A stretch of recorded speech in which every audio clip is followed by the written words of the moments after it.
God says, Netanyahu, stop unaliving Palestinians. They are my family and your family. What a man wrote thousands of years ago in a book called the Bible was quoted by Netanyahu as he launched his unrestrained vengeance against the Palestinian people, and as he sought to justify it by appeal to what many describe as the Word of God, but is mostly nothing of the sort.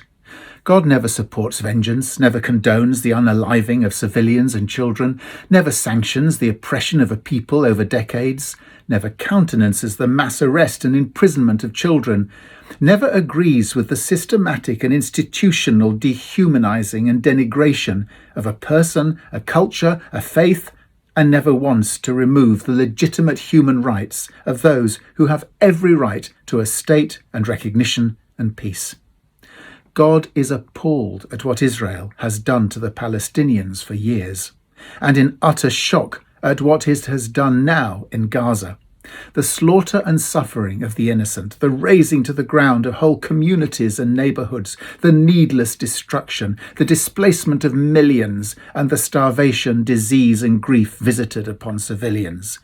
What has happened and is happening in Gaza and to the Palestinians has nothing to do with God. God weeps today in Gaza, just as God wept at the music festival and in the kibbutzim on October the 7th, and as God weeps for the Israeli hostages. But God declares that October the 7th provides no justification for what Netanyahu has ordered in Gaza. God says, stop. The International Court of Justice says, stop. God created all that exists. God shows no favoritism. God does not have a chosen people or a chosen faith, does not give land or advantages to one group over another. God has one family, the entire human family, made up of many different types of individuals, faiths, cultures and philosophies, reflecting the infinite creativity of a genius creator. We are all sisters and brothers, connected, belonging to one another, called by God to love one another.